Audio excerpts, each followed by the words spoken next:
Hello guys, আসসালামু আলাইকুম। কেমন আছেন? আশা করি সবাই ভালো আছেন। আপনাদের দোয়ায় আমিও ভালো আছি। তো আমি আর রাহি মিলে হেঁটে হেঁটে যাচ্ছিলাম রূপসা বেকারিতে মিষ্টি কেনার জন্য। মাছগুলো অনেক সুন্দর এবং বড়, তাই একটু ক্লিপ নিলাম। তারপর ফাইনালি আমরা রূপসা বেকারিতে চলে আসলাম। তারপর ঢুকে দেখলাম রাহি আর আমি মিলে মিষ্টি দেখতেছিলাম এবং কোনটা ভালো হবে সেটা নিয়ে আমরা দুইজনে ডিসকাস করতেছিলাম।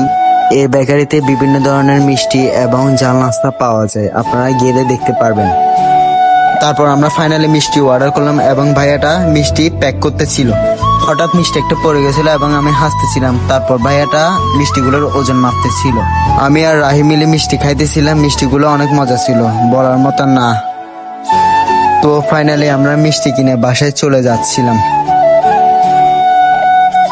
তো গাইস, আজকে আমাদের ইফতির যখন মামা হয়েছে তখন আমাদেরকে খাওয়াইতে পারে নাই।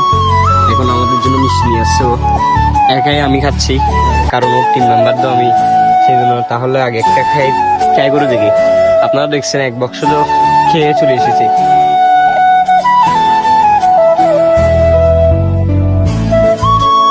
আল্লাহ, সে মজা, সে আপনার জন্য টিপ আছে একটা খাউতি। গাইস, মামা হয়ে গেছি মিষ্টি। তো যাই নাও নাও না, মিষ্টি ভাইয়ের মামা হয়েছে, এটার জন্য আমরা অনেক খুশি। খুশি মিষ্টি খাচ্ছি।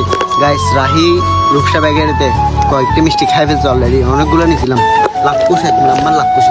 এখনো আছি, কারণ ও মামা হয়েছে, আমি মামা হয়েছি। খুশির ব্যাপার, খুশির ব্যাপার ওটা। খুশির ব্যাপার। তো আমরা রূপসার থেকে সাথে সাথে খাই ফেলছি। পার্সোনাল ভাবে আমাদের জন্য আনছিল ওটা। ওটার জন্য তাকে ধন্যবাদ। ওয়েলকাম আর ব্লগটা একটু শেয়ার মাইডিয়াম সবাই। সে মজা, সে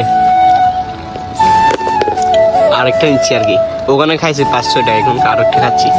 কিডনি হয়ে যাবে গো বাবু। বলো লাস্টে দিন ওই রাইবের সাদা ফেভারিট আরেকটা।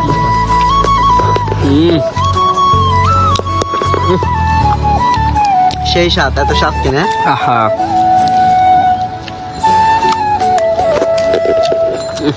রাতের ভিউটা দেখো। আল্লাহ হাফেজ গাইস। Take care.